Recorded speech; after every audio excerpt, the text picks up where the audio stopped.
Okay, we already have our attendees starting to come in. Welcome to all of you who are joining. We'll give it, actually, no, I don't think I need to give it a minute to let you pour in, but we will start off by playing a quick video. So let's get that rolling.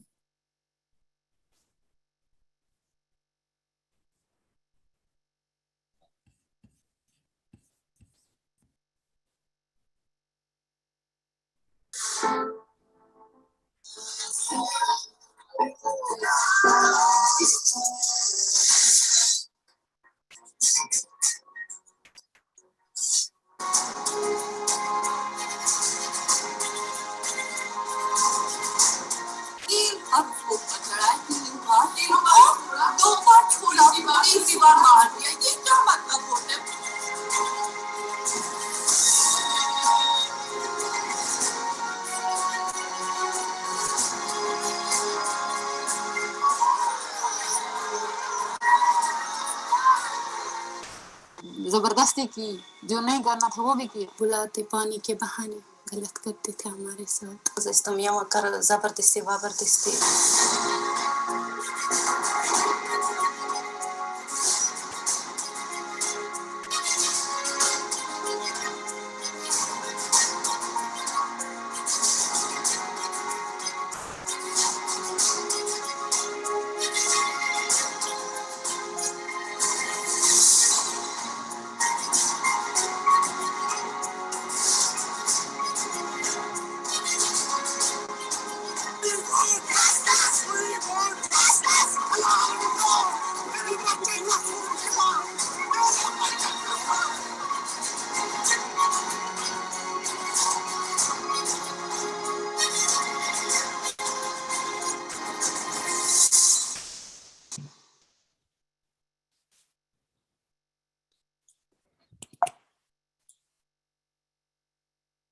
Okay, welcome everyone to this week's special congressional briefing on India's 30-year war against Kashmiri Muslims.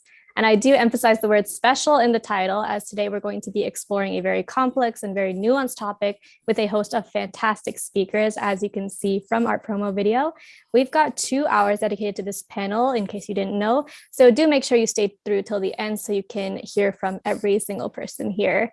So let's talk about Kashmir. And I don't mean in the way that Vivek Agnihotri talks about it in the Kashmir Files, which is a film that uses the tragic exodus of Kashmiri Pandits in the 1990s to drive this narrative that every Muslim is a terrorist, a foreign invader, an anti-Hindu murderer, or as so often happens in Vivek's cinematic universe, all of the above. The Kashmir Files has become this cult phenomenon in India, this rallying point for Hindu extremists. And despite what its supporters might say online, people don't watch it to have meaningful discussions about the victims of trauma or to talk about solutions. They watch it most of the time to get angry. And they watch it to fuel their hatred for Muslims, both in Kashmir and in India as a whole, as we can see from the number of hate crimes that have been inspired by this film from Karnataka to Uttarakhand. To put it in the words of Dr. Nitasha Kaul, Kashmir is not a file. Kashmir is diverse, and the victims of its tragedies are also diverse.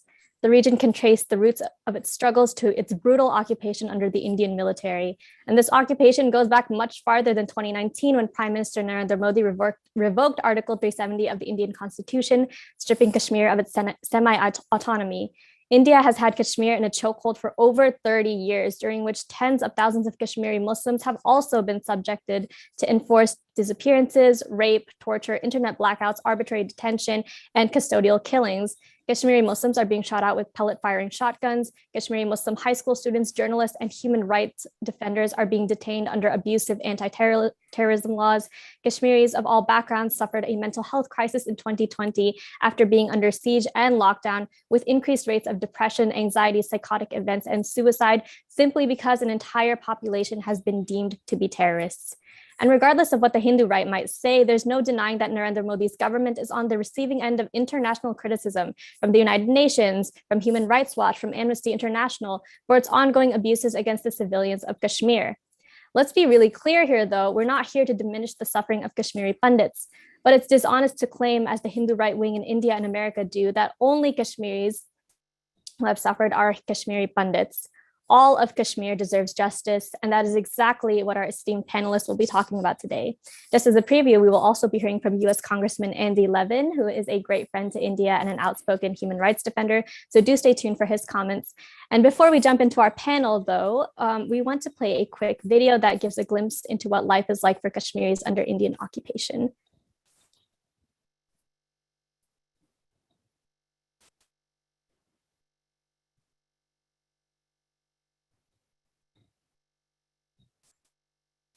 The Magre family are mourning the loss of their son and brother.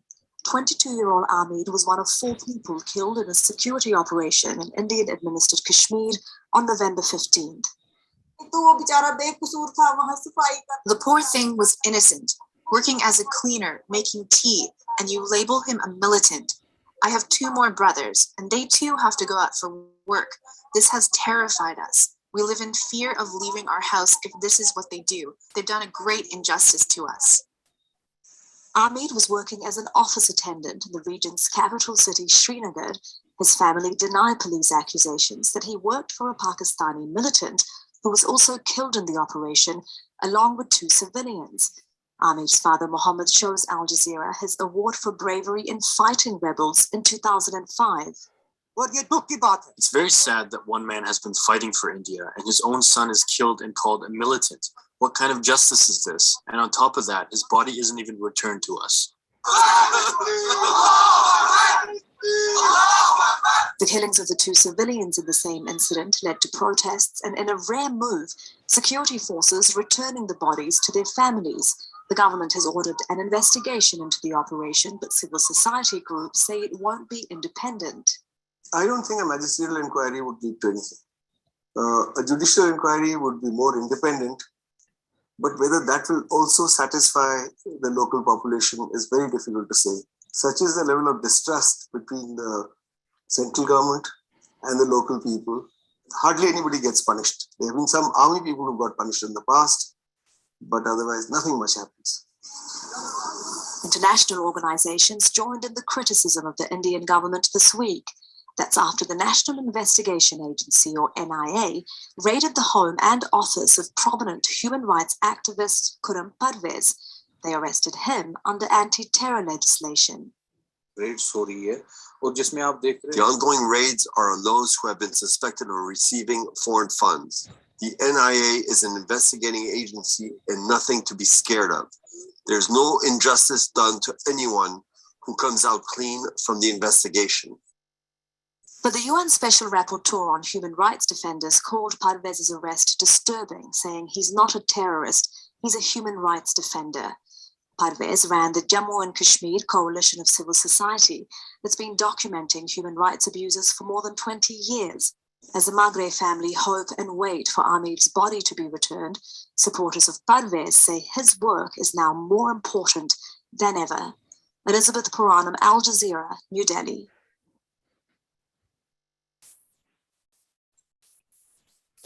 Keep in mind that this is just one dimension of the kind of abuses Kashmiri civilians are facing on a day-to-day basis.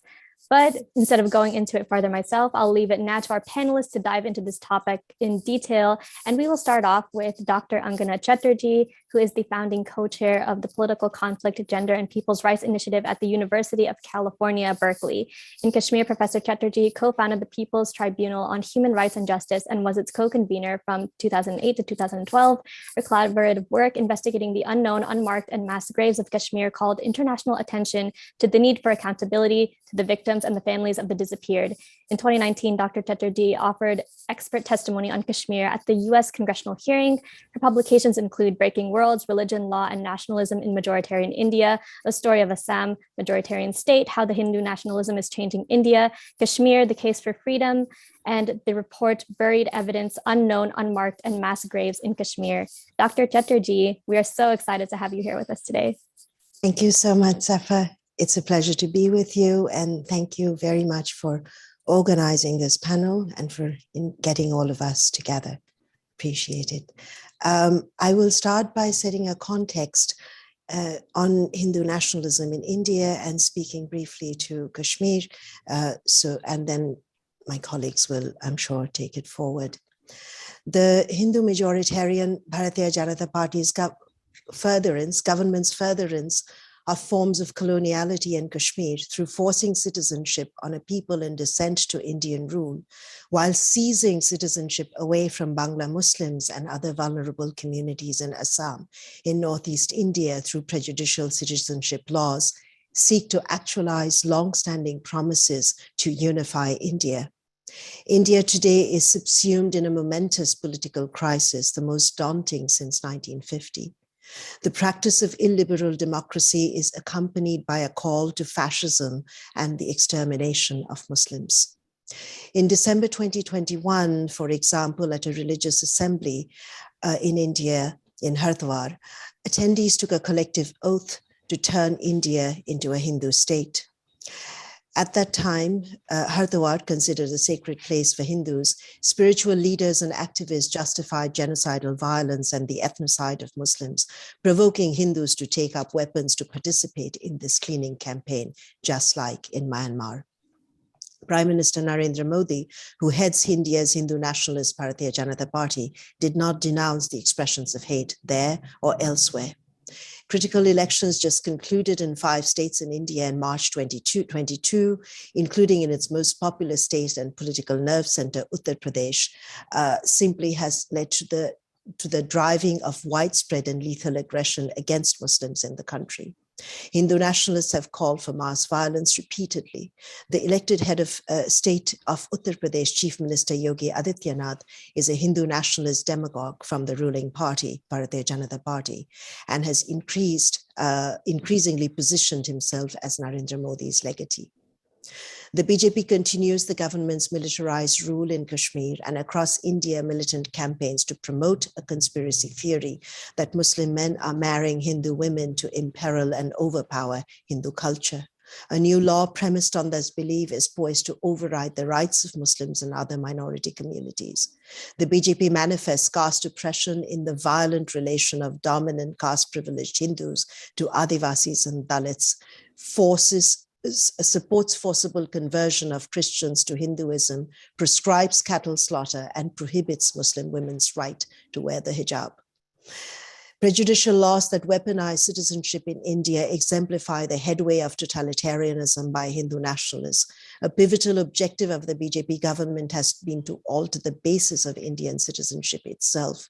The pilot implementation has focused on the state of Assam, as I mentioned earlier.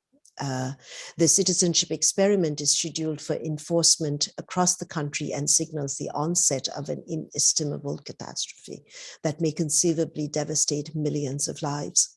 It may be noted here that the Myanmar military crafted a citizenship law as well in 1982, dismantling the citizenship rights of the Rohingya.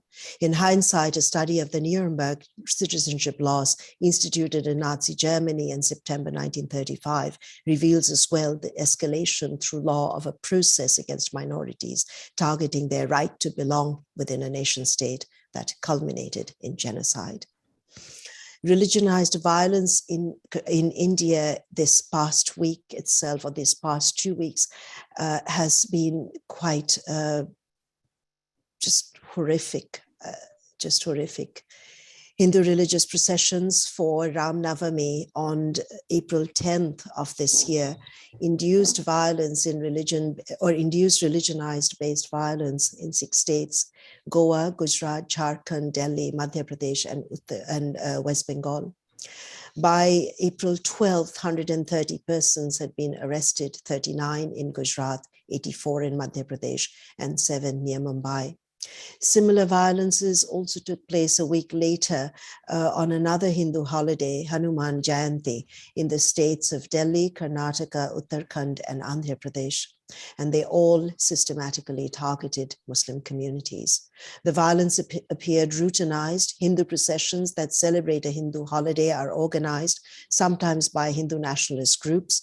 Hindus are sometimes armed. Hindus march through a large Muslim locality, sloganeering, violent prompting violence against Muslim communities, attempting provocative actions such as throwing things at the local mosque, attempting entry into mosque with saffron flags. And when Muslims respond, trying to stop the violence, the resultant violence brings incalculable damage and fires amid Muslim neighborhoods. The attack on Muslim neighborhoods may also have a political component in many cases. The BJP has won the 2017 assembly polls in Himmatnagar, for example, by fewer than 3,000 votes each.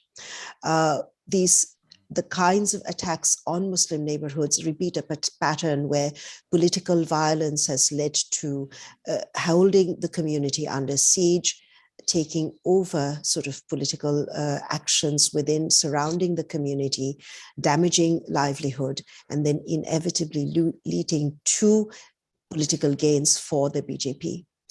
Cow vigilantism, love jihad, and everyday bullying and harassment amid Muslim communities continues as well across India today. In Kashmir, on August 5th, 2019, Kashmir's autonomy was countermanded by the Indian government. Conditions on the ground in Kashmir today are in a state of emergency. It is a place of no rights, shackled in concertina wire, suffocating in a state of interminable lockdowns. Kashmiris live in a context akin to collective internment. Every neighborhood is impaired and each life is impacted. A complex system of impunity laws is used to enforce militarized governance. These laws extend immunity and impunity to one of the largest military forces in the world. Across Kashmiri civil society, where Muslims are in a majority, India is viewed as a co-occupying power. The Indian state forces have repeatedly carried out extrajudicial executions there, targeting and killing Kashmiri, predominantly civilian men, for unproven offenses. The rule of law has long since collapsed. Unrelenting militaristic and legal hostility and social dissent targets Kashmiri civilians, journalists, lawyers, laborers, academics, health professionals, students, and other allies. Indian authorities have incarcerated the prolific human rights advocate and my friend Khurram Parvez under a violent counter-terrorism law that is being used against critics of the government. The alignment of national security with aggressive majoritarianism in India prohibits reflection on why Kashmiris resist. Such reflection itself is viewed as seditious. Safa, you noted the Kashmir Files, the film. I just wanted to comment on it, and then I'll end with a couple of other comments. The film's revisionist characterization of events reportedly supports the Hindu nationalist BJP's countermanding of Kashmir's already eroded autonomy. And through its characterization of the issues, the film participates in the erasure of history. The film subdues the political conflict in Kashmir by rearranging facts on the ground. The film condones and contributes to the weaponization of religion. Portraiture such as this belittles the legitimate suffering and pain of Kashmiri Hindus, Kashmiri Pandits or Kashmiri Hindus during the 1990s. It does not further the need for accountability.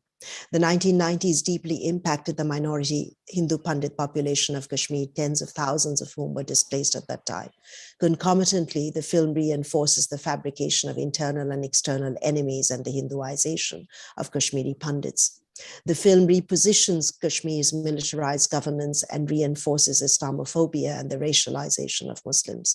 The film may be used by Hindu nationalists to provoke the bigotry and xenophobia proliferated by them across India at a time when human rights defenders, students, civil society leaders, journalists, and others are being criminalized and targeted and charged in Kashmir with seditious intent and action. The BJP's endorsement further solidifies the Pandit grievance and narrative as true history to avenge the communalization of Kashmir and a Hindu genocide that has never taken place. The term communalization, often used in the Indian context, does not account for disparities in power. In its actions and in proliferating discourse against Kashmiri Muslims, Hindu nationalists have used the deliberate racialization of a people driven by xenophobia. I also want to apologize. I just took the COVID booster, the second booster, and I'm running a fever right now. So please, I apologize for my sentences running on each other. Kashmir attests to, I just wanted to conclude with a context that predates the BJP, that is being continued by the BJP on the ground in Kashmir. Kashmir attests to extraordinary human rights crimes committed by state forces. It is important to underscore the incalculable atrocities committed in Kashmir against its Muslim population, including enforced disappearances, gendered and sexualized violence, displacements, torture, extrajudicial executions, legalization of impunity to state forces personnel, the use of the death penalty, and the burial of civilians in unknown, unmarked, and mass graves that my colleagues, including Khurram Pervez, and I have had the privilege of investigating and documenting. Non-governmental sources estimate that approximately over 90,000 people, or between 90,000 and 100,000 people, have died, including from extrajudicial executions. More than 8,000 have been involuntarily disappeared. A large number of Hindu minority Pandits, as I named before, have been displaced. The social and political breakage of Kashmir today has its genesis in history. The unchecked spread of majoritarianism in India through decades, during which Hindu nationalists were not in elected office, have created the political and legal context whereby dismantling of Kashmir today can occupy center stage in government. Peace or justice or accountability in Kashmir require addressing the violent role of the state and its protracted inducement of conflict there, the mass crimes committed by state forces in Kashmir, the precise targeting of Kashmiri Muslims, the stigmatization and repression of local movements, and an affirmative response to the Valley's call for justice, accountability, and the right to self-determination. The amplification reach of state power over minority lives in India and over Kashmiri lives in Kashmir has propelled an unabating state of emergency, wherein the Indian government has exceeded its authority. The political blueprint of Hindu nationalist signals an illiberal turn across India and in Kashmir, an absolute nationalism that unchecked may enkindle the would-be erasure of Muslims. Thank you. I will end here. Thank you so much, Dr. Chatterjee, for your time, especially since you're running a fever. I hope you feel better soon. And thank you so much for providing that context with that much depth and that much background. We really appreciate it. Then moving on to our next panelist, we have Dr. Athar Zia, who is an associate professor of anthropology at the University of Northern Colorado. She is the author of Resisting Disappearances, Military Occupation and Women's Activism in Kashmir, which won the 2020 Gloria Anzaldúa. Okay, I'm sorry if I butchered that, but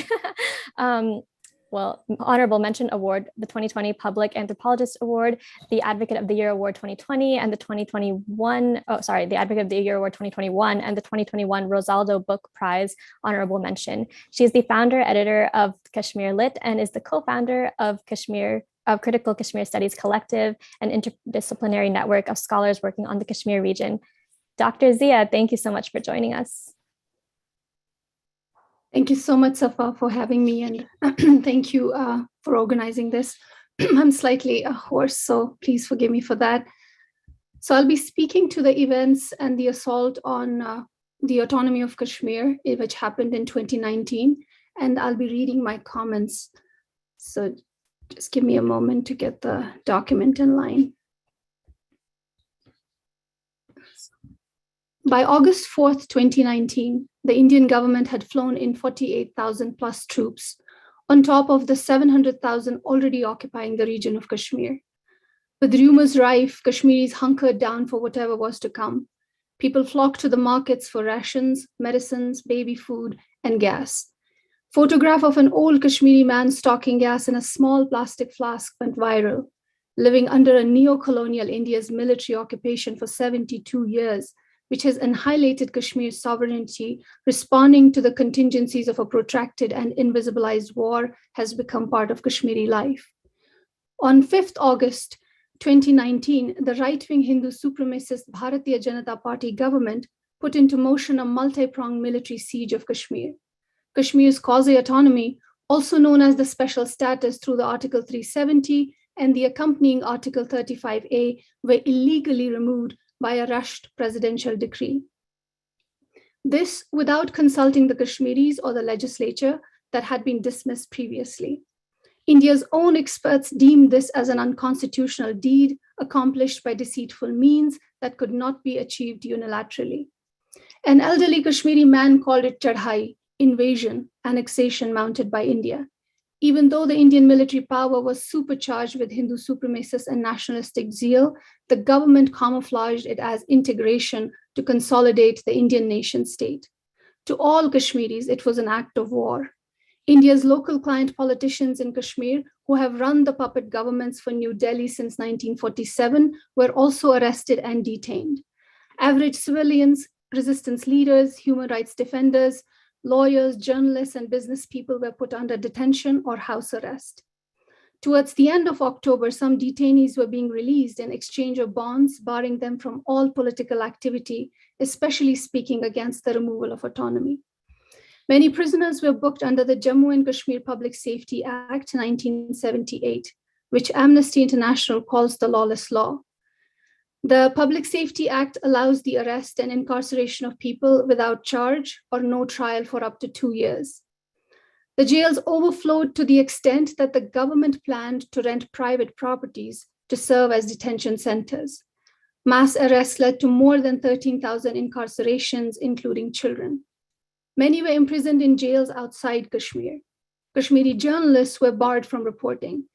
Initially, foreign reporters were allowed, but later they were banned from entering Kashmir, and reporting on Kashmir invoked the wrath of the Indian government. Around 8 million Kashmiris were under curfew, and an unprecedented communication lockdown was enforced on all forms of media, internet, landlines, and cell phones. Genocide Watch put out an alert on the region. A radio silence emanated from the valley. An Indian actor and a prominent BJP supporter, Anupam Kher, tweeted, "Kashmir solution has begun." It sounded ominous and a brazen nod to the final solution. Kashmiris saw the removal of autonomy as an attack on their ethnic, cultural, religious, and national identity, but the Indian government justified its actions with several strawman fallacies. They claimed that the autonomy had impeded Kashmir's development and its removal would tackle nepotism and quote-unquote terrorism. Terrorism is the labeling that Indian government conveniently puts on Kashmiri resistance to India. These arguments were even refuted by India's own experts as misleading and disingenuous. In some, they were political equivalent of gaslighting. It is a reasonable question to ask, if the removal was for betterment, then why were Kashmiris caged and not celebrating on the streets?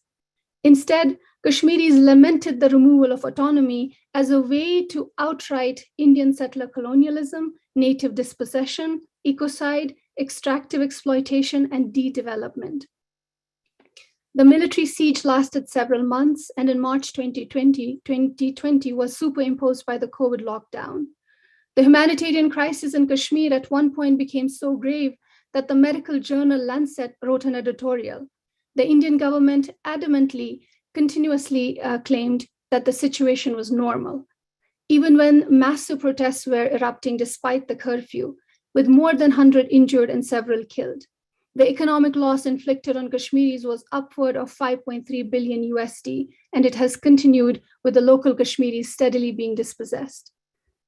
The Indian government also, in an unprecedented manner, downgraded the state of Kashmir to a union territory to be governed directly by an unelected nominee from New Delhi. The state was also hacked into two parts, Jammu and Kashmir and the province of Ladakh. This was essentially a divide and conquer policy. Indian government declared that the integration of Kashmir was complete. The word integration sounds benign to the international community, but its violence is marked on each Kashmiri body. It's a wound that never heals. For Kashmiris, integration means 72 years of political trauma and subjugation inflicted by India. It means democracy weaponized as politics with sham elections involving client politicians, collaborators, sellouts, and thugs. It means UN resolutions being sidelined. It means illicit elections which the UN, when they were first held, deemed as out of order and have since been used as a farce of democratic governance, camouflaging a military occupation. It means that these very elections being rigged and manufacturing of consent by propping up predetermined client governments that favor India's hold on Kashmir. Kashmiris largely refer to 1947 disputed accession to India or the special status as a Jabri Nata, meaning forced relation, imposed by the sole will of a defeated and fleeing Hindu monarch of the Kingdom of Kashmir, who was facing a large-scale Muslim rebellion. Under the term of special status, Kashmir became quasi-independent. India has jurisdiction over only matters of defense, currency, communication, and foreign affairs till the UN-mandated plebiscite would be held. Formalized through Article 370, Kashmir had its own constitution and flag. India needed consensus from the Kashmiri legislature in all matters pertaining to the state. The accompanying Article 35A ensured the territorial sovereignty of Kashmir, securing the right to employment, education, property ownership, and electoral franchise for the indigenous population. India weaponized the Autonomy Treaty to cultivate a section of client politicians and prepare ground to crack down on movements propagating Kashmiri resistance to India. The special status, while guaranteeing quasi-autonomy, essentially acted as a Trojan gift, enabling Indian laws and statutes to be juridically passed into Kashmir. The clientelist regimes helped the Indian government in eroding Article 370 through administrative, military, and judicial means. By August 2019, only a few symbolic parts and Article 35A of the original Autonomy Treaty remained in force. In the past, legal experts had observed that the removal of Article 370 would be a constitutional nightmare for India. Being the only mechanism that establishes Kashmir's status with its federation, its removal was also seen as next to impossible. The article was declared as a permanent feature of the Indian Constitution by the Supreme Court of India and the Kashmir High Court. Kashmir resistance leaders had long debated that ending Article 370 would automatically free Kashmir from Indian rule. Some Indian jurists also claimed that removing Article 370 would turn India's de facto occupation into a de jure one. But the BJP government did not desist from tampering its own constitution, ignoring all legal ramifications. It is well documented that across India, the BJP runs on an anti-minority agenda, and that the erasure of Kashmir's autonomy and dilution of its Muslim majority by way of settler colonialism has been one of its rallying cries. Currently in India, the ideology of Hindu indigeneity and supremacy, which casts Muslims living in India as invaders and foreigners, is on the upswing. Kashmiri Muslims are doubly marked as the demonized other, first as Muslims and second as Kashmiris who are fighting for their right to self-determination. While BJP executed the final removal of autonomy, the policies for its evisceration have long been active. In past, it was done through deft political, diplomatic, and juridical machinations using Kashmiri client politicians and not solely through military or broad tampering with the constitution. These policies became key in criminalizing Kashmiri resistance. Thus, BJP completed the plan which has been part of Indian neo-colonialist expansionist policy in Kashmir since inception. With all its shortcomings, Article 370 was a symbol of Kashmir's historical sovereignty and served to underwrite the demand for Kashmiri self-determination mandated by the United Nations. Kashmiris stood for Article 370 and 35A not in loyalty to the Indian Federation, but to protect their territorial sovereignty and keep Indian settlers at bay. But currently, India has unilaterally amended the domicile law to allow categories of Indian citizens to become domiciles of Kashmir. The process is fast-tracked and even penalizes authorities if there is any delay. Kashmiris attribute this urgency to India's demographic terrorism, which is facilitating speedy entry of the settler population. The demographic changes underway will alter the Muslim majority in the region. This policy aligns neatly with BJP's Hindu supremacist agenda, which is also causing an incremental genocide of Muslims in India. During the pandemic, Indian military also stepped up counter-insurgency operations despite the United Nations calling for cessation of all violence in conflict zones. As an ethical global community, we must perceive India beyond the stereotype of the largest democracy in Asia or ahimsa and yoga and recognize it as a Hindu supremacist necropolitical imperial power that is occupying Kashmir. We must ask India to comply with its international obligations towards UN-mandated right to self-determination of the Kashmiri people. India must immediately stop changing laws that impact Kashmir's demography, infrastructure, resources, and culture, thus complying with the international laws to protect disputed territories and its people. Indian government must immediately and unconditionally release all political prisoners, human rights defenders, journalists, and activists, and all resistance leaders. It must allow international humanitarian relief, media organizations, and UN observers to freely enter and observe Kashmir.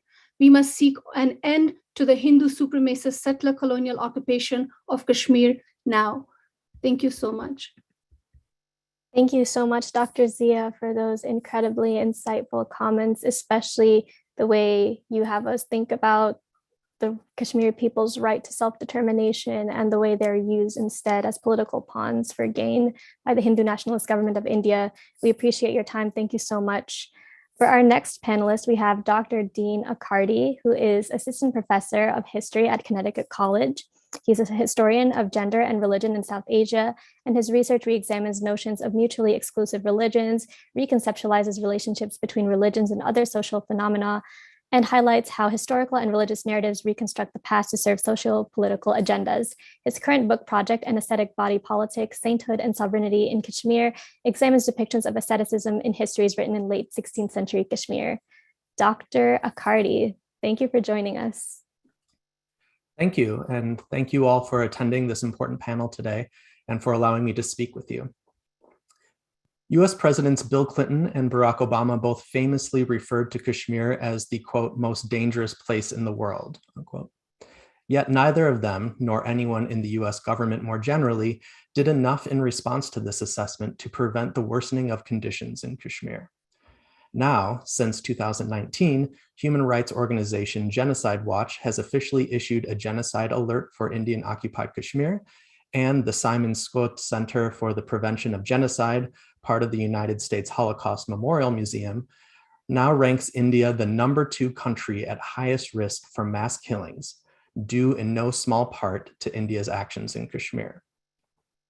As mentioned by my fellow panelists, Kashmir has long suffered under Indian occupation, with Indian laws like the Armed Forces Special Powers Act and the Unlawful Activities Prevention Act permitting the Indian military, police, and other officers of the state to act with impunity in Kashmir, including forcibly entering any premises, even private homes, without a warrant in order to investigate unlawful activities, arresting and holding up for up to 2 years in prison anyone suspected of aiding unlawful activities without any warrant, court order, or official charges needing to be brought upon them, and granting legal immunity to officers of the Indian state from prosecution for any crimes perpetuated in Kashmir, leading to the murder and rape of numerous Kashmiris without any legal repercussions, between 8,000 to 10,000 enforced disappearances of Kashmiris, and the arrest and imprisonment of many Kashmiri human rights defenders and journalists,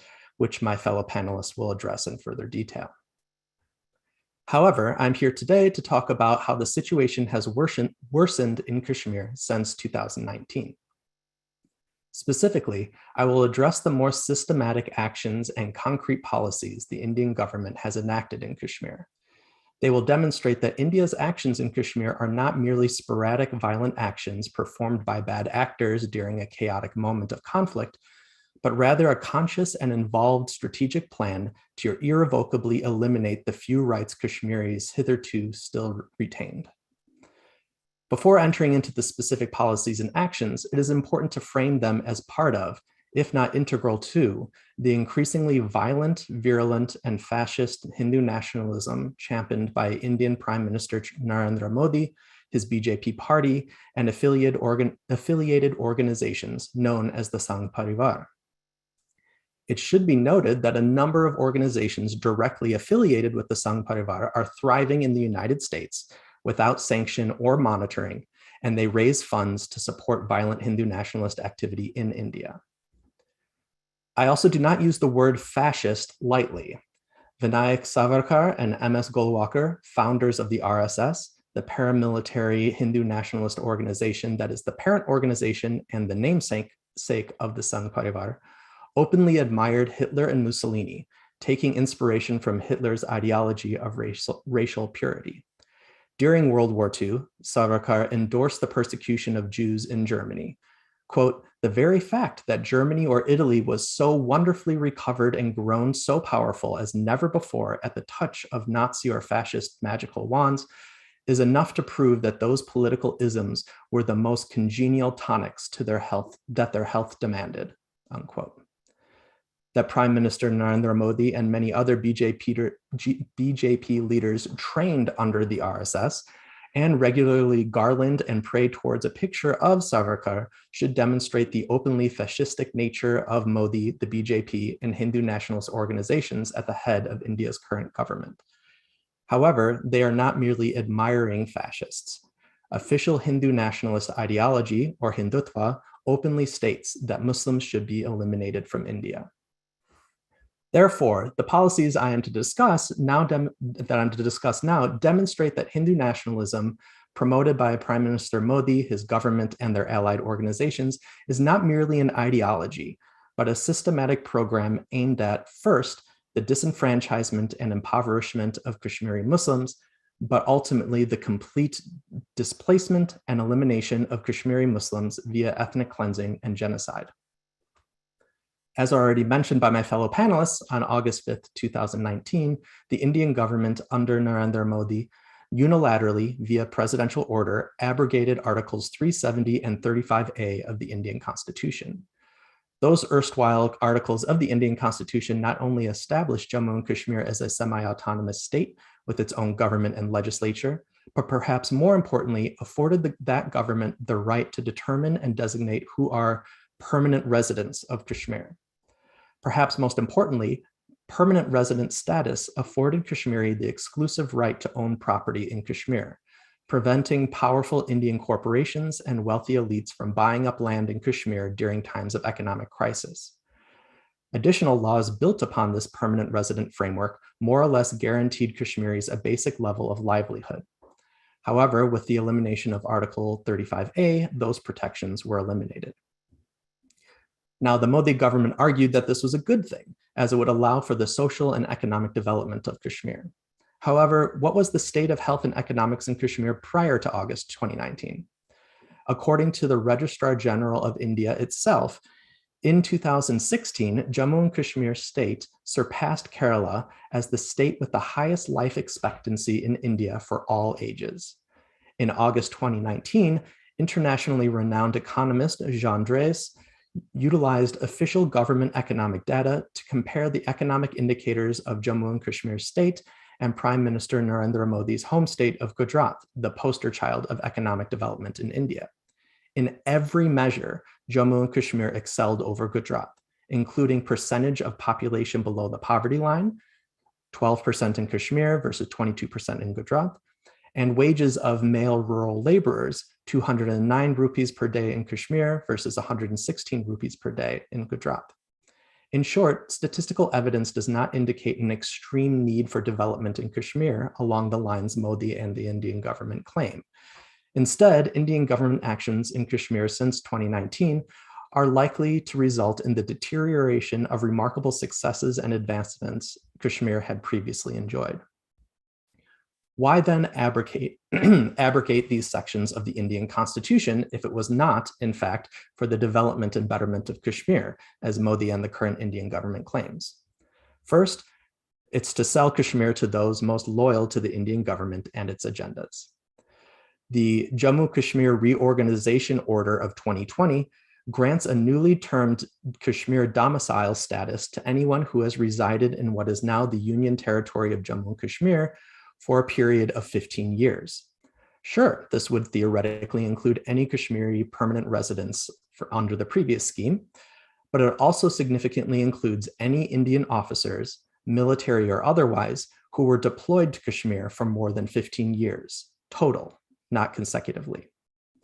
Within the first week of issuing these new domicile certificates in July 2020, nearly 6,000 retired Gorkha soldiers previously deployed and stationed in Kashmir were issued domicile certificates through this scheme.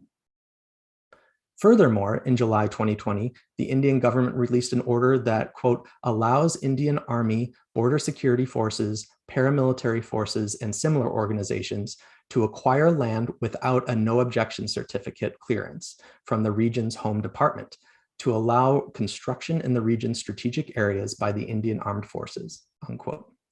Previously, Indian Armed Forces were required to obtain a no objection certificate from the current landowner in order to acquire land in Kashmir for military purposes.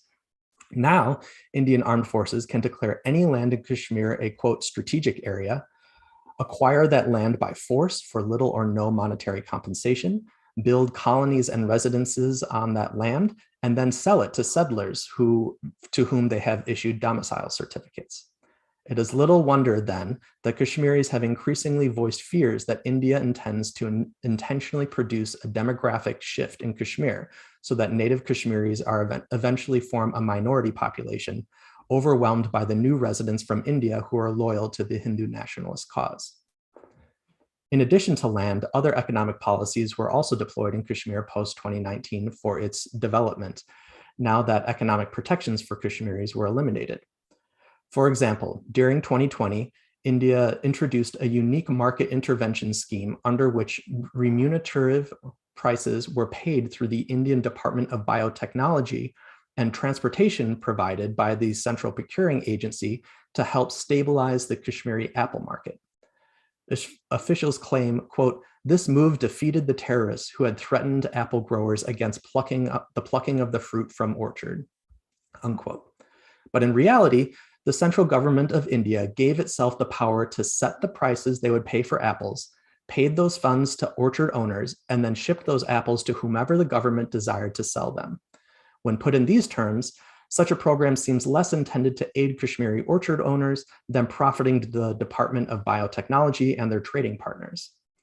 That these economic development schemes were more focused on benefiting trading partners than aiding Kashmiris is further evinced by the statement, quote, during the year, a global investment summit was organized, 7 roadshows held, which 168 MOUs for 13,600 crore rupees were signed. The government has identified 6,000 acres of government land for industry, and land has been transferred for setting up 37 industrial estates, unquote. In short, Kashmir is being sold to international investors, and furthermore, keeping in mind that the Indian military can now acquire any land it deems as a, quote, strategic area, Kashmiri government land is being sold to Indian and international private industries. In short, since 2019, the Indian government has pursued policies to sell Kashmir out from under Kashmiris by military force if necessary, as well as impoverish native Kashmiris and repopulate Kashmir with loyalists of the Hindu nationalist government. Forced demographic change, enforced disappearances, forced removal from one's land, and legal immunity for those enacting violence against one's ethnic or religious group are all key defining features of ethnic cleansing and genocide according to UN agencies. The United States must act to protect Kashmiris against the growing fascist Hindu nationalist genocide of Muslim Kashmiris now more than ever. Thank you. Dr. Akkardi, thank you so much for taking the time to go really deep into the reasons behind India's revocation of Article 370, especially with the narrative that the government puts out that this is for the sake of justice or for the sake of some other moral reasons. Thank you for your time, and we will now be moving on to our next panelist, who is Dr. Mona Ban. She is the Ford Maxwell Professor of South Asian Studies and Associate Professor of Anthropology at Syracuse University. She has authored Counterinsurgency, Development, and the Politics of Identity from Warfare to Welfare, and co-edited Resisting Occupation in Kashmir. Dr. Ban's writings and interviews have appeared in the BBC, Al Jazeera, Scholar Circle, CGTN, Indus TV, TRT, Kindle, Open Democracy, and Outlook. Dr. Ban, thank you for joining us. Thank you so much, Safa. I'm delighted to be here in this panel. So for my remarks today, I would like to highlight the arrest of Khurram Parvez, an internationally renowned human rights defender who has been in judicial custody since November 2021 under the recently amended Unlawful Activities Prevention Act, UAPA, an anti-terror law that gives the Indian government broad discretionary powers to designate individuals as terrorists and criminalize activities that are crucial for upholding people's freedoms, civil rights, and liberties. The UAPA Act, as many analysts have argued, violates international covenant on civil and political rights by reneging on the principle of innocent until proven guilty, and it bypasses fundamental legal procedures that include protection from warrantless search, provision of bail or anticipatory bail, and the right to timely and just trials.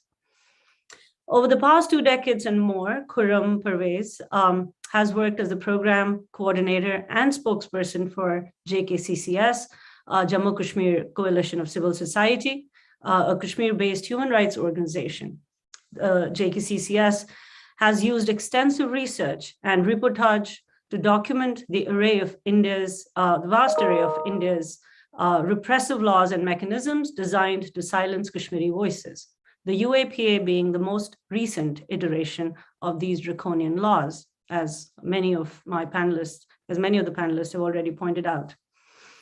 I highlight Khurram's case here because his recent arrest under UAPA is not an attack or punitive action against one individual, but a systemic, concerted, and purposeful act of erasure and delegitimization of civil society mobilizations that demand Kashmiri people's fundamental right to determine their political futures. India's National Security Advisor, Ajit Doval, in his November 2021 statement declared that civil society in India was now the new frontier of war. Instead of fighting on territorial frontiers, the Indian government, he declared, was committed to saving India from its civil society, a project that was initiated by the Congress government years before Narendra Modi came to power.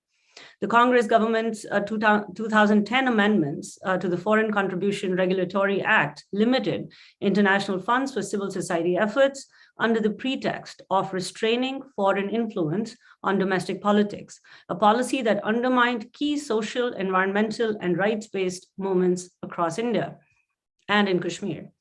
This trend has assumed alarming proportions under Narendra Modi, whose government has routinely blamed international NGOs such as Greenpeace, Amnesty, and ActionAid for hurting India's democracy as well as its economic well-being. According to media reports, by 2018, Modi had canceled the licenses of nearly 20,000 NGOs receiving international funding. By criminalizing civil society actions and their mandate, India has undermined any credible space committed to principles of social and political justice. NIA raids on offices and homes of journalists, human rights activists, academics, students, and lawyers in Kashmir are carried out under the pretext of investigating terror funding circuits, a smokescreen that India has used to shield itself from international outrage against the systematic denial of fundamental human rights and dignity to Kashmiris. And yet, as we've heard now from other panelists, the repression of their individual and collective voices, of Kashmiri individual and collective voices, and the clamping down of their public and political expression, as well as the silencing of their demands for rights and accountability, have a much longer history that precedes the recent onslaught on their lives and on their dignities. In Kashmir, the UAPA's implications, for instance, are compounded by a range of pre-existing legal, political, military, and juridical instruments that include AFSPA, the AFPSA law that was imposed in the 1990s and affords absolute impunity to the Indian military against a range of violent acts against civilian populations, such as enforced disappearances, custodial tortures, deaths, sexual violence, etc. And the Jammu and Kashmir Public Safety Act, PSA 1978, which legalizes preventive detention and has led since its inception in the 1970s to the arbitrary arrests and detention of hundreds of Kashmiris. In a pre-existing culture of institutionalized impunity and violence that has existed for decades in the region, the UAPA has led to the further weaponization of law against Kashmiri civil society. Since 2019, 2,300 Kashmiris have been booked under the UAPA. These include the widely publicized cases of Kashmiri journalists, Asif Sultan, who's been in jail for over 3 years, Fahad Shah and Sajjad Gul. All three of them have been arrested and rearrested multiple times to keep them out of public circulation and to crush journalism and free expression in Kashmir. There are thousands of other cases in which young Kashmiri men have been arrested under multiple pretexts, from cheering for the Pakistani cricket team, to sheltering militants, to resorting to various everyday activities that are seen to now, quote unquote, glamorize militancy. A PhD scholar accused of promoting sedition was recently booked under UAPA for his 2011 article in an online forum. In recent months, charges of sedition have been used to fire several Kashmiri academics from the university jobs, and India's appointed Lieutenant General, an unelected head of the state, is controlling prominent recruitments to leadership positions in local universities. Apart from the legal and military infrastructure and punitive laws, such as the PSA and UAPA, Kashmiris experienced a series of uninterrupted lockdowns beginning in August 2019 after the abrogation of 370 and 35A. As Kashmiris remained caged inside their homes for months on end, and Kashmir was turned into an open prison, the Indian media and policy circuits worked overtime to package India's settler colonial interventions in Kashmir as economic development, as we just heard. During this phase of military siege, Kashmiris had no access to media, phone services, or the internet, a phenomenon that Kashmiri rights group called a digital apartheid. In a 2020 report published by Access Now, a nonprofit digital rights group that documented how internet shutdowns had become a systematic tool to repress democratic expression the world over, India had shut down the internet the most, 109 times over the course of 2020. The internet shutdowns in Kashmir, that report claimed, accounted for almost 90% of all internet shutdowns in India that year. Within this context, thus, to assert and to uphold fundamental rights, to claim that Kashmiri lives matter, and to work consistently to demand justice and accountability is no easy task. It is precisely why Khurram Parvez's extensive body of work is so vital. It ensures that through fact-based reportage and documentation, international justice communities are able to access the historic and unfolding truth of India's brutal violations of Kashmiri rights and the ongoing and relentless assault on their dignities. His arrest has made it impossible for JKCCS to do the important everyday work of engaging with victims of human rights violations and for opening up pathways of justice and reparations for them amidst already very difficult circumstances. Human rights defenders are not terrorists, as Mary Lalor reminds us. And human rights work of the kind JKCCS has done plays a crucial role in maintaining structures of redressal, dialogue, justice, and accountability. For the past 30 years or so, JKCCS has produced research-based reports that are a rich compendium of highly credible data and information that have informed UN reports, scholarly papers, and advocacy efforts globally.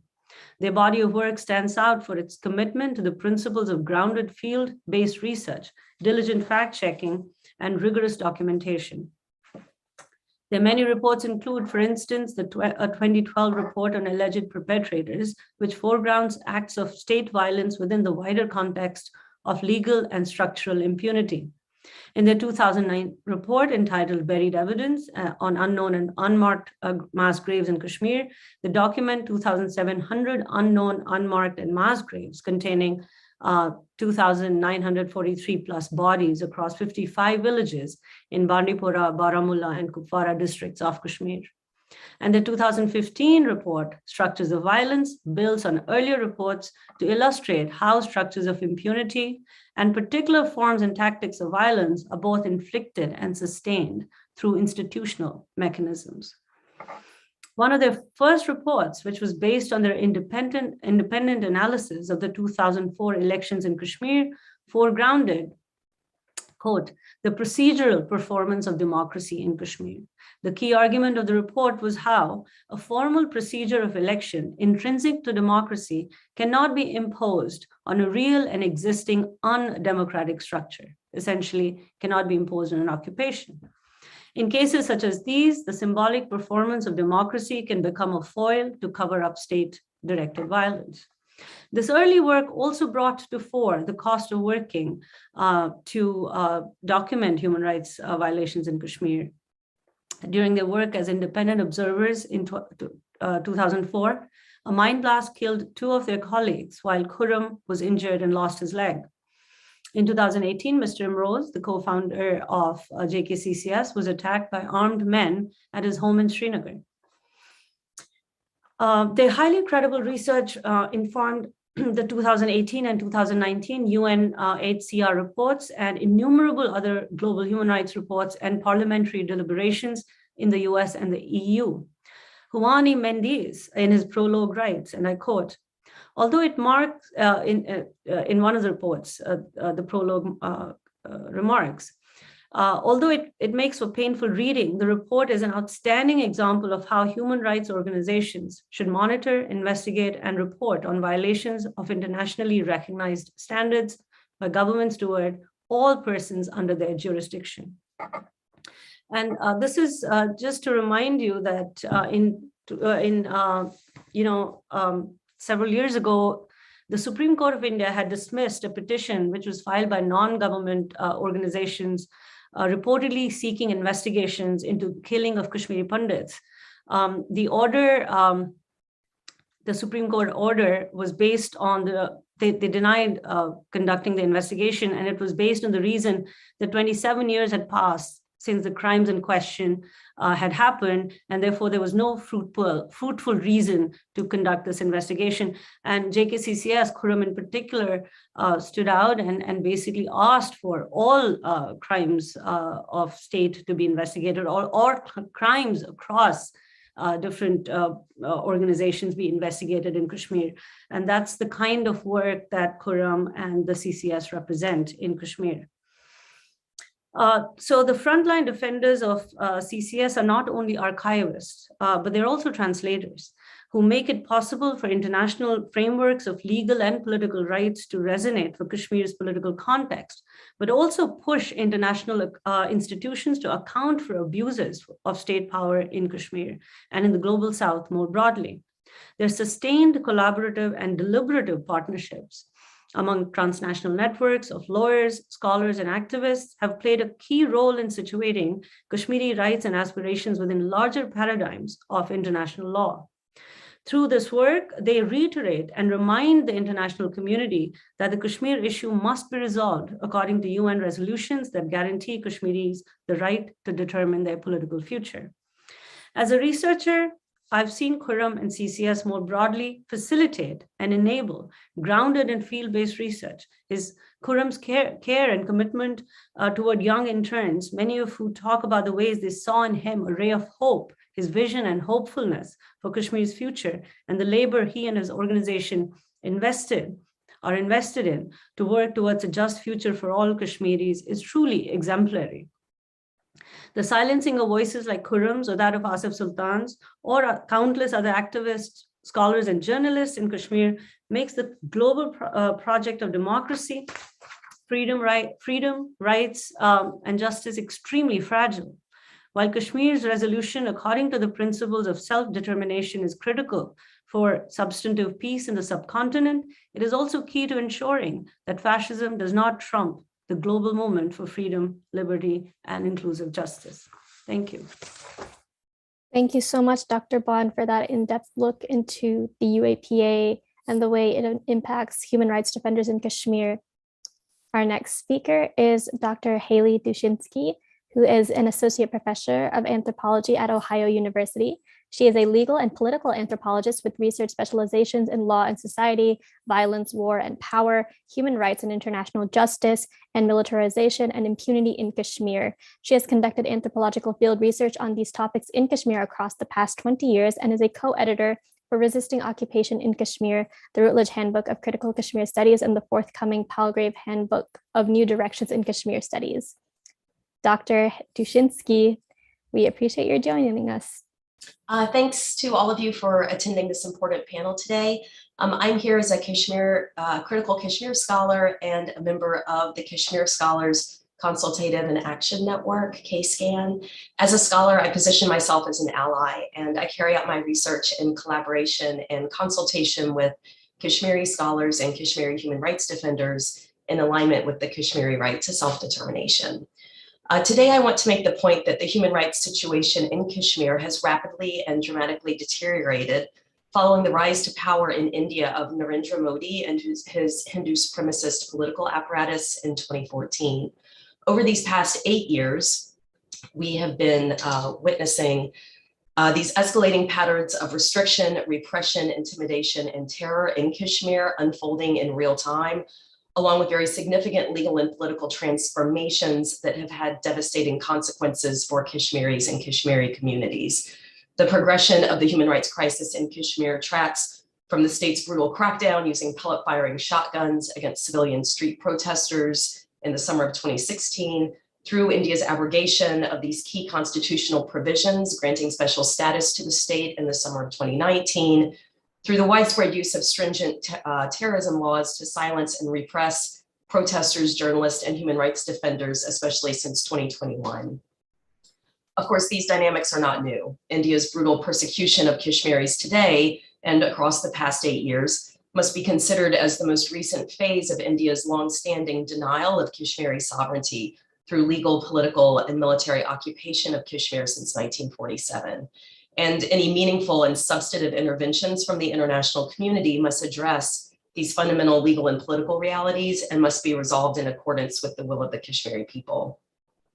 As the human rights situation has become increasingly alarming in recent years, we've seen an increasing pattern of expressions of concern and condemnation from the international human rights community regarding India's policies and practices in Kashmir. And this includes UN special procedures mandates, as well as the UN Office of the High Commissioner for Human Rights in Geneva.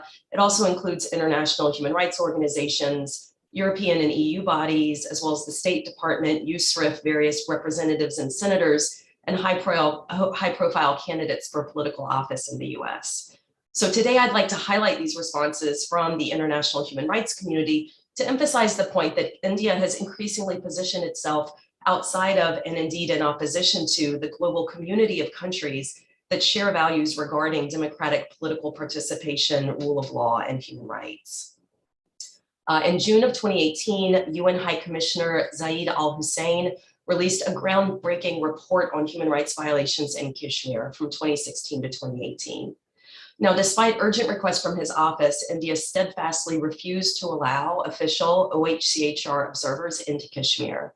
So given its lack of access, the Office of the High Commissioner for Human Rights based its report on remote monitoring, relying on human rights documentation that was available in the public domain and using a reasonable grounds standard of proof. Much of this documentation was actually carried out by human rights defenders that were working on the ground in the region, especially JKCCS and Khurram Parvez. And this was the first time in 2018 that the leading UN entity on human rights had issued such a report. The report is highly significant. It calls for both India and Pakistan to cease human rights violations and, quote, fully respect the right of self-determination of the people of Kashmir as protected under international law, end quote.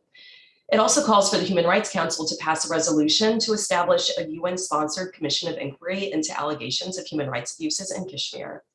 The OHCHR issued a follow-up report the following year in June of 2019, just before the abrogation.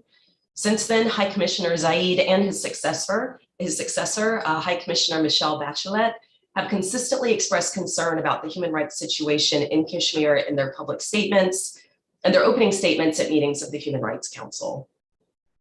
Now, in the months just following the second report from the OHCHR office, India initiated its elimination of Jammu and Kashmir's special status in the Indian Constitution. Previous speakers have discussed the abrogation of August 2019 in detail.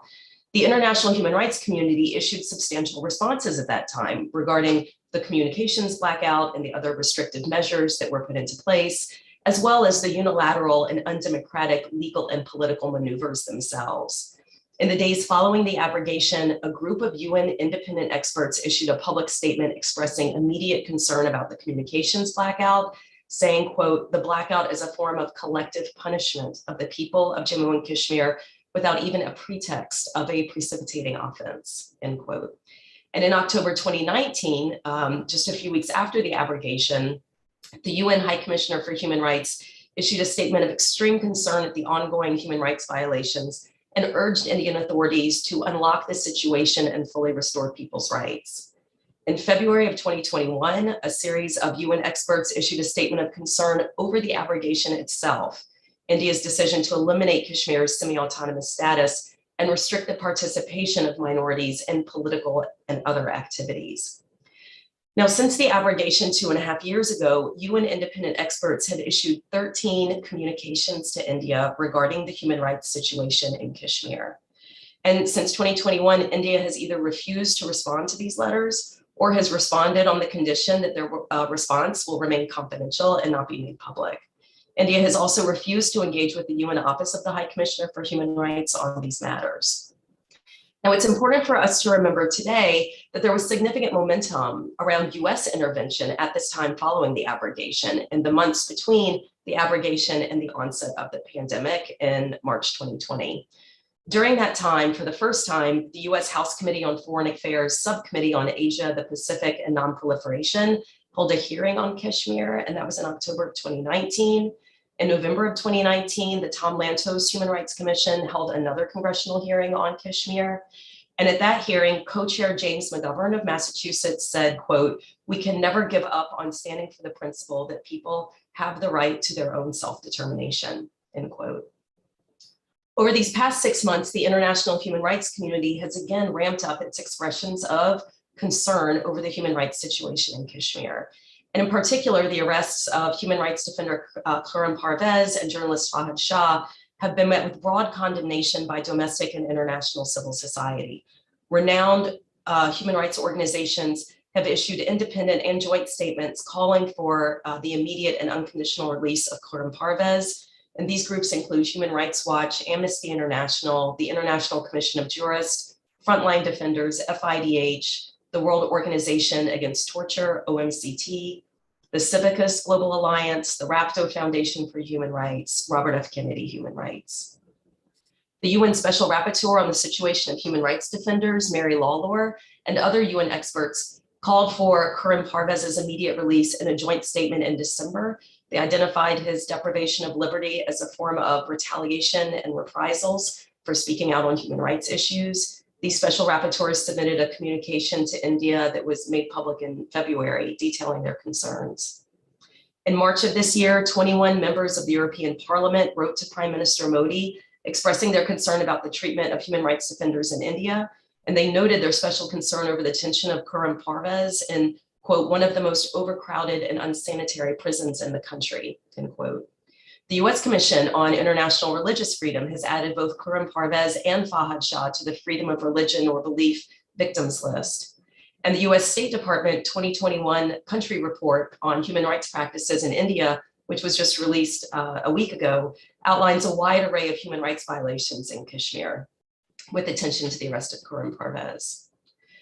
The human rights crisis in Kashmir has been unfolding for decades, and it continues to deteriorate dramatically every day. And India continues to restrict access to Kashmir by human rights observers, international media, and foreign dignitaries. After the abrogation, the ICRC stopped its humanitarian work in Kashmir as its foreign aid workers were not issued visas. In October of 2019, India refused to allow US Senator Chris Van Hollen access to Kashmir during his visit to the country. In February of 2020, India deported UK Member of Parliament Debbie Abrams, who heads a Kashmir parliamentary group, upon her arrival at the Delhi airport. In the few cases where official visits have been allowed access to Kashmir, the government has closely controlled any movements and their ability to survey the situation on the ground. From 2016 to the present, India has refused to allow access to UN fact-finding missions, prompting the OHCHR to issue these reports on the human rights situation in Kashmir through remote monitoring mechanisms. So in sum, India refuses access to outside observers, intimidates and arrests Kashmiri journalists, activists, and human rights defenders, and criminalizes free expression and dissent. This is the crucial moment for collective mobilization and collective action, not only for Kashmiris, but for all of us who care about human rights. The recent US Summit for Democracy represented, quote, a shared effort to set forth an affirmative agenda for democratic renewal and to tackle the greatest threats faced by democracies today through collective action, end quote. In the spirit of this democracy summit, we're asking for leaders from government, civil society, and the private sector, and especially those representatives and senators who might be joining us today, to assess the human rights realities in Kashmir in reference to the shared values framework that supposedly defines the US relationship with India. It has become increasingly clear that India does not value a commitment to democratic political participation, to rule of law, and to human rights. Quite the contrary. Through its Kashmir policy, India has increasingly demonstrated its refusal to counter authoritarianism, promote and protect human rights, and participate in the effort to build a shared foundation for global democratic renewal. Thank you. Thank you so much, Dr. Dushinsky, for those insightful remarks. We really appreciate your time. For our next panelist, we have Sonali Dhawan, who is an Asia researcher with the Committee to Protect Journalists, a nonprofit organization that promotes press freedom and defends the rights of journalists worldwide. Previously, she served as a program officer with the American Bar Association Center for Human Rights and worked with Save the Children, Human Rights Watch, and Amnesty International USA. Sonali, thank you for taking the time to be with us today. Thank you, Safa. I'm very honored to join this panel today to speak about the deeply concerning developments with regard to press freedom in Kashmir, which has been marked by the arrests of 3 journalists under the draconian Jammu and Kashmir Public Safety Act this year alone. I would like to begin by providing a background of what the press freedom situation has looked like in Kashmir in recent years. Reporting in Kashmir has never been easy, but it has become immensely more difficult under the BJP-led government. In 2017, the government began targeting journalists under the Anti-Terror Unlawful Activities Prevention Act, India's draconian anti-terror law, which has extremely harsh bail provisions. CPJ's 2021 annual prison census found that India actually set a country record for the greatest number of detained journalists in India and Jammu and Kashmir since at least 1992, when the organization began its annual prison census. Our census found that 5 out of 7 detained journalists in India and Jammu and Kashmir as of December 1st, 2021, have been accused of or charged under the UAPA. At 22 years old, Kamran Yusuf was the first Kashmiri journalist to be detained under this law. In March 2022, last month, a court discharged him of a terror funding allegation because the authorities failed to prove any of the allegations against him, and he should have never been detained in the first place. In April 2020, police opened up a UAPA investigation into female photojournalist Masud Zahra for a photograph that she captured for the New Humanitarian for an article on Kashmir's mental health crisis. In Kashmir, a photograph is now considered a terrorist offense. Meanwhile, impunity against violence against Kashmiri journalists has continued with absolute impunity.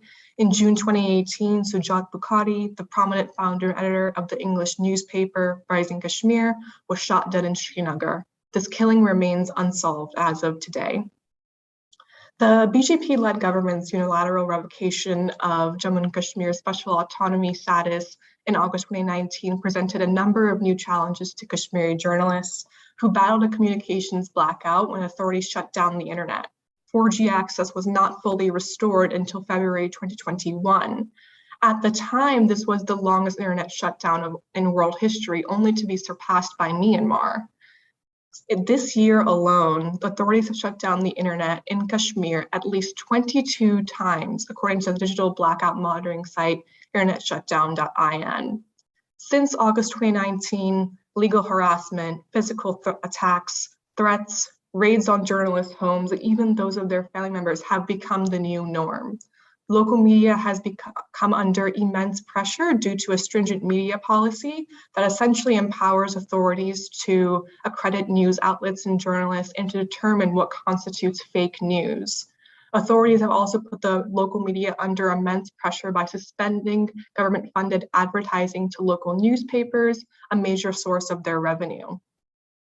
Online archives of local newspapers are also disappearing, and what one journalist told me is an erasure of memory. I would now like to pivot to the deeply disturbing attacks on press freedom that we have seen this year, which was marked by the forced shutdown of the Kashmir Press Club in January. The Kashmir Press Club is the largest elected trade body representing journalists in the region. It used to be a safe space for journalists to gather and share ideas, but unfortunately its coerced shutdown is just one of the disturbing attacks on the press that we have seen this year. In the past several months, since October 2021, we have seen that at least 4 more individuals have been detained in retaliation for their journalistic work. Their names are first Manandar, a freelance photojournalist arrested under the UAPA in October 2021. Second is Sajjad Gul, who was arrested in January in a criminal conspiracy case for simply tweeting a video of a protest. The third is Fahad Shah, who was first arrested in February under sedition in the UAPA for an article in the Kashmir Vala regarding a controversial gunfight in which armed government forces allegedly killed a teenage boy. This report included a quote from the family of this teenage boy who alleged that their son was not a hybrid militant as per the police's narrative. This report also included a statement from the police contradicting the family's claim. This was not enough. Fahad Shah has been rearrested 3 more times since his first arrest in dormant political cases going back years. The fourth journalist, or the fourth individual who has been arrested, is PhD scholar Abdul Allah Fazili, who was arrested earlier this week under the anti-terror UAPA for an article that he published in the Kashmir Vala in November 2011. An article that he published 10 years ago has now landed him in jail under India's draconian anti-terror law. I would also like to highlight the case of Asif Sultan, who was arrested under the UAPA in August 2018. He has languished in jail for almost 4 years. This case was marred by severe procedural delays and evidentiary irregularities, including the police's failure to produce a forensic report of his laptop and phone seized during his arrest, where the police claimed to have found incriminating evidence. Perhaps the most disturbing development that we have seen coming out of Kashmir these last few months is the use of the Public Safety Act, a draconian preventative detention law against 3 journalists. The PSA, which Amnesty International once termed a lawless law, essentially allows for preventive detention for up to 2 years on very vague provisions concerning national security and public order. 3 journalists, Sajjad Gul, Fahad Shah, and Asif Sultan, were granted bail by local courts and were supposed to be released on bail.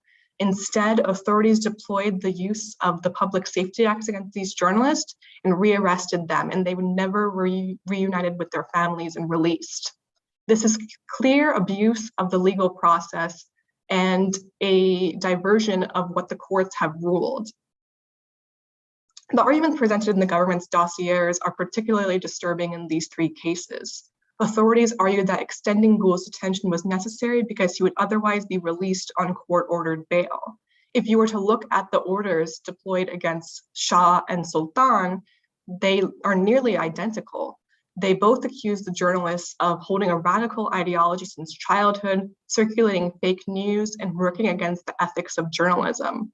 Moreover, although the police has repeatedly asserted that Asif Sultan was not arrested in retaliation for his journalistic work, in fact, they tweeted this in response to CPJ's advertisement in the Washington Post in August 2020 calling for Sultan's release, the Public Safety Act order against Asif Sultan specifically cites the cover story that he wrote for the Kashmir Narrator in the month prior to his arrest.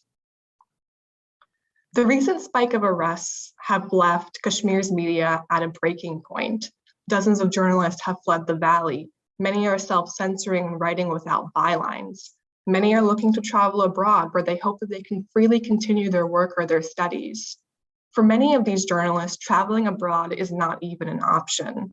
In September 2021, The Wire reported that around 22 Kashmiri journalists appear on a government no-fly list. This is in line with the accounts of numerous Kashmiri journalists who have reported significant difficulties in traveling abroad, particularly to attend event panels and award functions. I would like to close out my remarks for today by offering some recommendations to the US Congress. The US government has a unique relationship with India, and the ability to hold the Indian government accountable for their press freedom violations according to India's constitutional commitments and its commitments under international law. I urge Congress to continue holding hearings on the human rights situation in India and Jammu and Kashmir to further educate US policymakers, to introduce a fresh resolution making clear that Congress supports freedom of expression and press freedom in India and Jammu and Kashmir, and condemns these ongoing violations, particularly the use of draconian anti-terror and preventive detention laws against these journalists. And finally, to inquire to the State Department about their human rights strategy on India, and to urge them to continue raising cases of journalists who have been detained in retaliation for their work. Thank you. Thank you so much, Sonali, for that in-depth look at the way journalists are persecuted in Kashmir on a day-to-day basis. We really appreciate your time. We're going to jump ahead a little bit, and we're going to play from one of our speakers who sent in recorded remarks, and it is none other than Congressman Andy Levin, who is the US representative for Michigan's 9th Congressional District, who is a great friend to India, as well as a great human rights defender. We're so honored to be able to hear from him today. Let's go ahead and play his recording.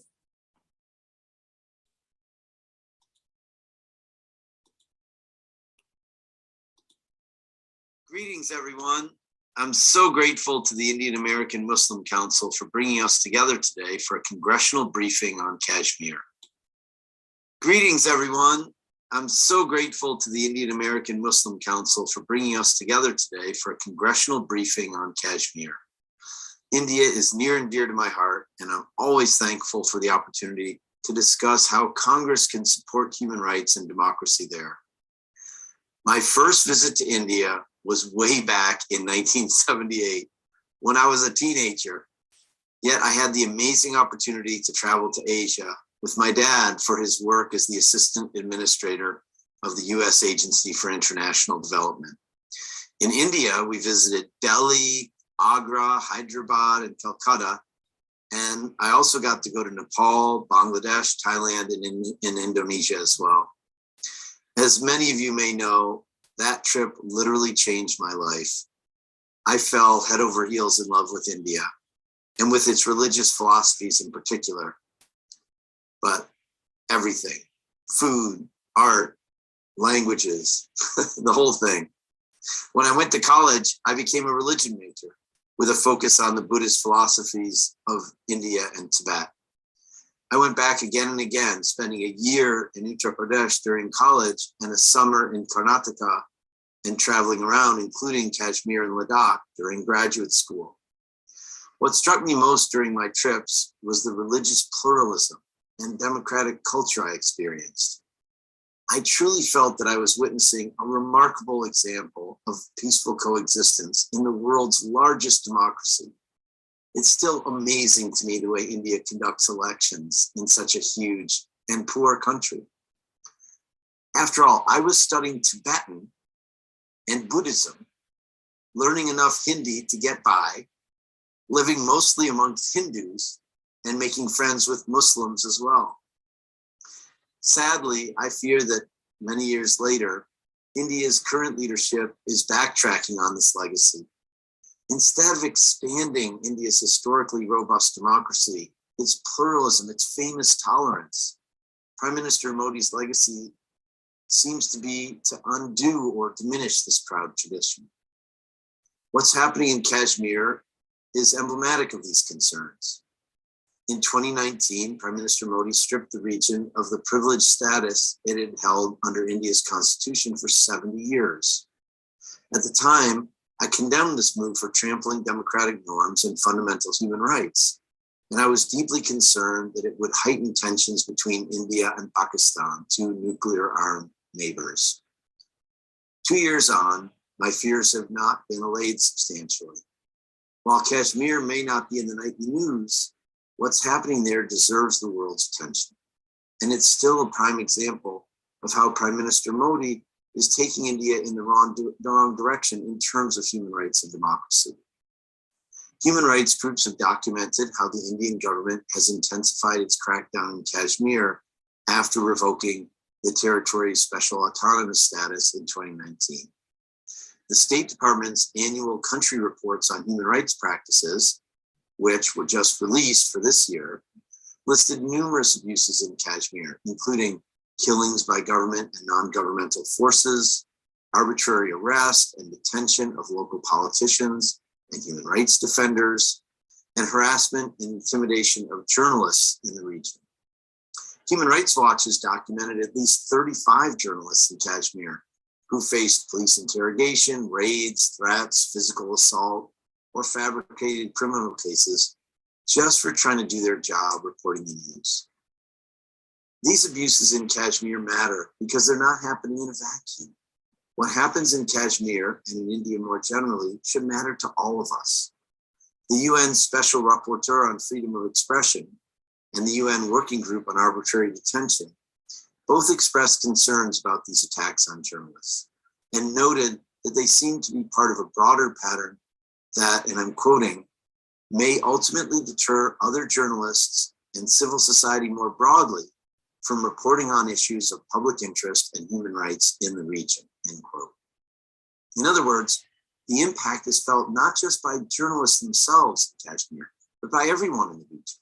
And I would argue everyone in India, who will suffer without the accountability of a free and independent press. More broadly speaking, these abuses are part of a worrying trend towards authoritarianism and disregard of universal human rights protections around the world. I'm a firm believer in calling out abuses no matter where they occur and no matter who commits them. And at this point, let me just say, this is something I do in terms of our own country, and I've been doing it for years.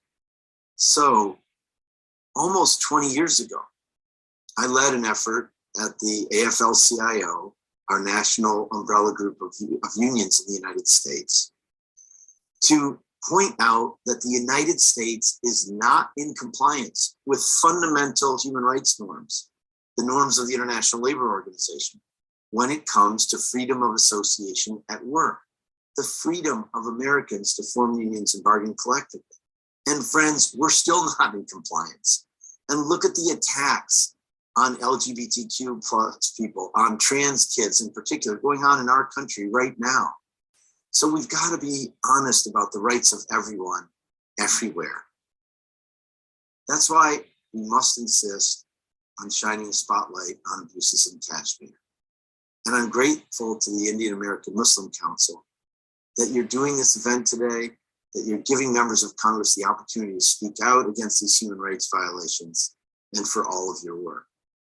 As a member of the House Foreign Affairs Committee, and as the vice chair of its subcommittee on Asia, the Pacific, Central Asia, and non-proliferation, I remain committed to speaking up for democracy, tolerance, and pluralism in my beloved India, and to calling out abuses in Kashmir and elsewhere throughout India, the subcontinent, all of Asia, and the whole world.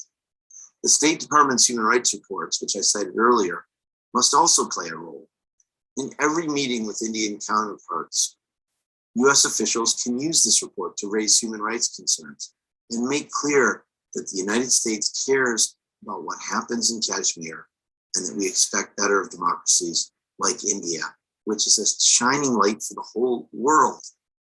It's through consistent messaging, constantly raising concerns about human rights, and speaking with one voice as the United States of America that we can have the biggest impact. It's what I'm here to do today. It's what I'm in Congress to do. And I'm hopeful that our voices will help make this clear to officials in India. Thanks again for asking me to join you. And thank you so much for all the hard work you're doing to raise awareness of these issues. Take care. A huge thank you to Congressman Andy Levin for taking the time to record those remarks for us and for being so thorough and insightful in his comments, especially as it pertains to India as an ally of the United States. We appreciate you, Congressman Levin. Moving on to our next panelist, we have Govind Acharya, who is the India/Kashmir specialist for Amnesty International USA, serving in that role off and on for about 20 years. He has also worked on Afghanistan for the organization, opening the Amnesty International office in Kabul, and served on Amnesty USA's board of directors from 2013 to 2019. Govind, thank you for being here with us. Thank you. And I really appreciate the other speakers really contextualizing some of the current abuses that are happening in Kashmir. When I was asked to speak, one of the challenges is just the unfortunate breadth of violations that have occurred over the decades. So today I want to actually tell the stories and just highlight just a few of the victims of the decades of impunity, to put a name on the abuses, the names of the people who have been victimized in the name of, I guess, the world's largest democracy. These abuses happen to be under various pieces of legislation which so many human rights organizations have documented, like AFSPA. However, there are any number of pretexts that can be used to justify this impunity, including, frankly, just not caring. So the first one I want to highlight is someone from a group of 3 men from 2010, Riaz, Shehzad Ahmed Khan, and Mohammed Shafi. Now, they were offered, at the time, 2010, they were offered 50,000 rupees, which is the equivalent of about $30 per day, to be porters for the Indian Army in Jammu and Kashmir. They left their homes gladly and headed for an army camp, but they were murdered. Police actually investigated, and they found a horrific tale of cold-blooded murder. The army had, quote unquote, purchased the 3 men for the equivalent of $2,500 and a few bottles of alcohol. The soldiers then killed them and falsely identified them as militants and planted weapons at a site in the Machil sector of the line of control that divides the control between India and Pakistan. It's the de facto border. I hate to even use that term, but that's what it is. So that the army unit could claim credit and rewards. Now, I highlight this case, but actually you may be surprised to note that in November 2014, the Indian Army reported that a military court actually convicted 5 soldiers and sentenced them to life in prison for faking an armed encounter and executing 3 innocent villagers. These 3 innocent villagers. So there was justice in this case, right? Well, unfortunately, no. In July 2017, a military tribunal suspended the punishment of these Rajputana rifle soldiers, and of course, they are still free.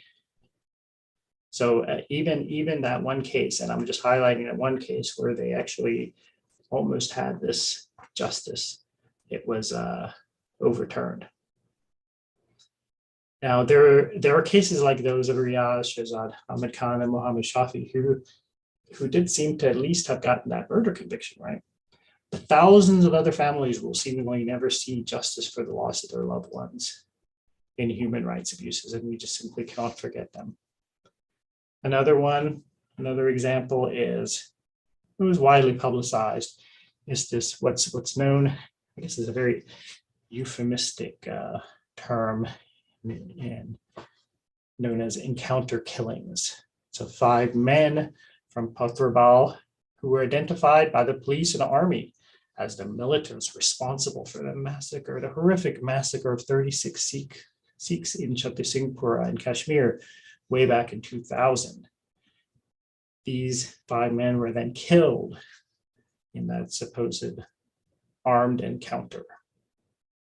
Forensic tests ordered by the state government later showed these 5 men to be local villagers who were innocent of the massacre. However, in 2014, 14 years later, the army said it was closing the case for lack of evidence against the accused army officers. So not only have those the victims of the massacre of the 36 Sikhs in Chatursingpura never resolved. The 5 who were killed in response also never, their cases were never adjudicated. Now, as Meenakshi Ganguly, who is the South Asia Director for Human Rights Watch, said recently, maybe a couple of years ago, security forces have long operated with impunity in Kashmir, and past army investigations have been focused more on shielding those responsible for abuse than providing justice. Next person I'd like to talk about is someone who was 17 years old at the time, Javed Ahmed Magre. On the evening of April 30th, 2003, he was studying in his room, as 17-year-olds should be doing for their exams. The next morning, he was gone. His father asked a soldier standing outside his home that he needed to find Javed, but the soldiers told him no and go back inside. However, down the road, both of Javed's parents could see blood stains and a tooth lying on the pavement. Neighbors came out and they demanded to know where Javed was because they see evidence that he was at least injured. An army officer then said, he's at this police station. At the police station, they tell the parents that he was at one hospital and then he was transferred to another hospital where the 17-year-old boy had died. The police stated in a first information report, an FIR, that Javed was not involved in quote unquote anti-national activity or militancy. There was mounds of evidence that an officer of the Assam Rifles was implicated. Now, the Assam Rifles is one of the many sort of Indian paramilitary security forces that are in Kashmir. The Jammu and Kashmir government actually asked that the officer from the Assam Rifles be prosecuted in 2008. But 3 years later, in 2011, sanction to prosecute was denied under the AFSPA, the Armed Forces Special Powers Act.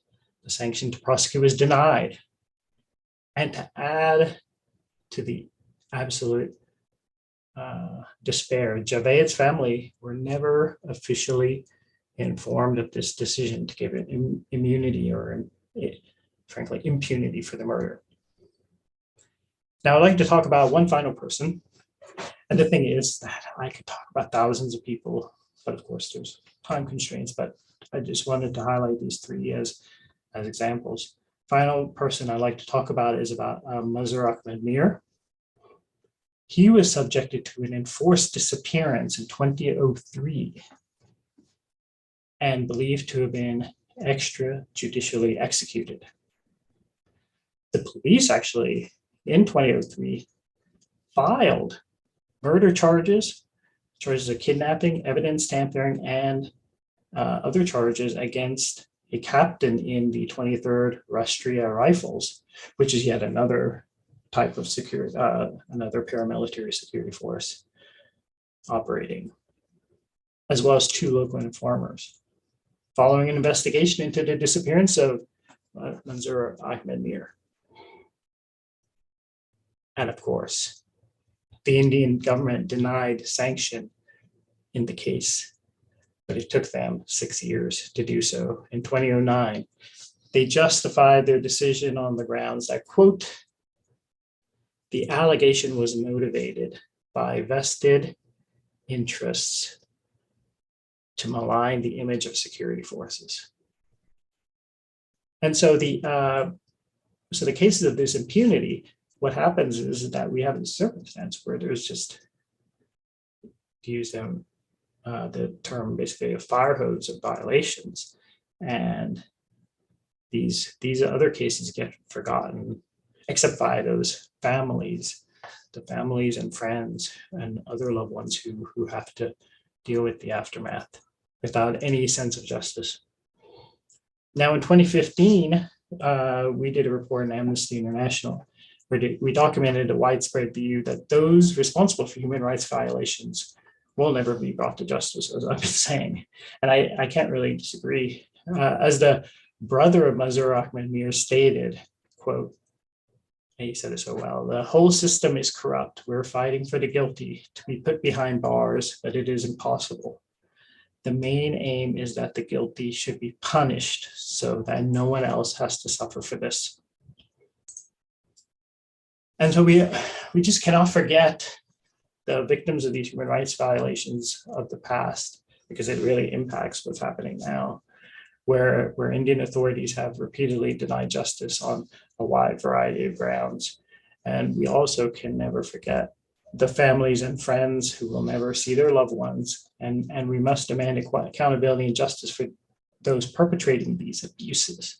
And we must keep the pressure on in our advocacy work within the United States and in other places to really push the Indian government to finally end this impunity. Thank you.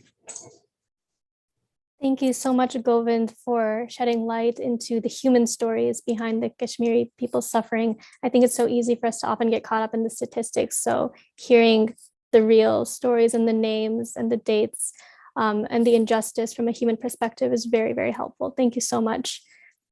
Moving on to our next speaker, we have Zaki Barzinji, who is a board member for Americans for Kashmir, an organization that advocates for human rights, democratic representation, and freedom for the people of Jammu and Kashmir. He is a public affairs advisor with a decade of experience in political campaigns, public service, and policy change at the state and federal level. He served in the White House as Senior Associate Director of Public Engagement and President Obama's liaison to Arab Americans, Muslims, Sikhs, and other minority faiths, where he worked to amplify voices and narratives seldom respected at the highest levels of government. Zaki, thank you for joining us. Thanks, Safa, and hello, everybody. Good afternoon, and good morning, good evening, wherever you are in the world. My name is Zaki Barzinji. I'm a co-founder and board member of Americans for Kashmir. We're the only DC-based policy organization that's led by and centers the voices of Kashmiri Americans. Over the past 3 years, we've been grateful to work closely with many congressional offices on the Hill to ensure that Kashmiri Americans are a part of any policy conversations that directly affect us. As just one example, we partnered with Congresswoman Pramila Jayapal on the bipartisan introduction of House Resolution 745, the first major piece of legislation to directly address Kashmiri human rights in decades. And I would just say that we echo the recommendation from Sonali about the proposal to introduce a fresh resolution addressing human rights and freedom of press issues in Kashmir and India as well. We've also provided high-level briefings to the State Department, the U.S. Commission on International Religious Freedom, and other executive branch agencies. Most recently, we prepared a briefing memo for members of Congress who are traveling or who plan to travel to India.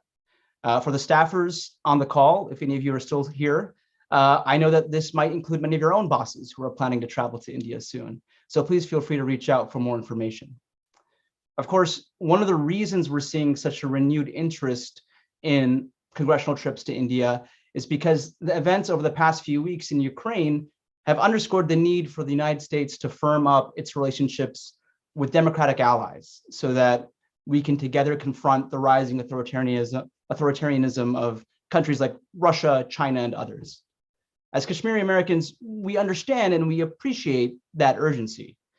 At the same time, we know that we cannot together confront global authoritarianism when our own so-called democratic allies are not acting like democracies.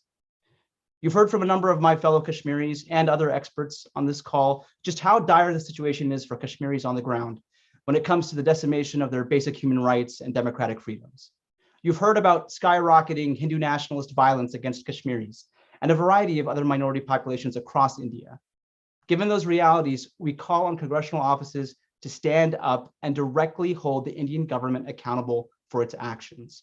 This means no new conversations around the US-India trade relationship without directly addressing the exploitation and abuse of Kashmiri workers, businesses, and civil society institutions.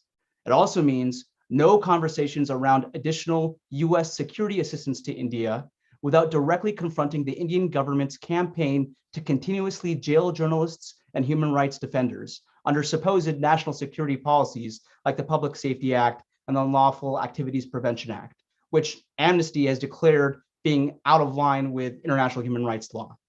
To be clear, if our US security assistance is being used by India to jail journalists in the name of public safety and national security, then that's a problem that we as Americans cannot ignore. In particular, members of Congress should call for the immediate release of Kashmiri journalists like Fahad Shah and Asif Sultan, who remain indefinitely detained with no evidence or due process, despite international outcry from mainstream media and press organizations. Members should also call for the immediate release of Khurram Parvez, one of Kashmir's most prominent and internationally celebrated advocates for human rights and democracy. As you heard from my fellow panelists, Khurram has been detained since November, despite outcry from the UN Human Rights Office and dozens of international human rights organizations, including Amnesty. And finally, Kashmir remains to this day almost totally cut off from the rest of the world. Members of Congress have been denied access to the region. International human rights organizations, journalists, even the United Nations itself, have all been continually denied access. At a bare minimum, the US must urge India to open Kashmir up to unrestricted access so the world can judge for itself what's really happening on the ground. In closing, and to sum up the comments from everyone that's come before me, we urge any members of Congress who are planning to travel to India or otherwise engage in conversations with the Indian government to raise all these issues in any forum they can. We also urge members to make public statements, especially when it comes to the detention of journalists and human rights defenders. I promise you, you will not be going out on a limb to tweet a statement from CPJ about Faisal Shah or from Amnesty about Khurram Parvez.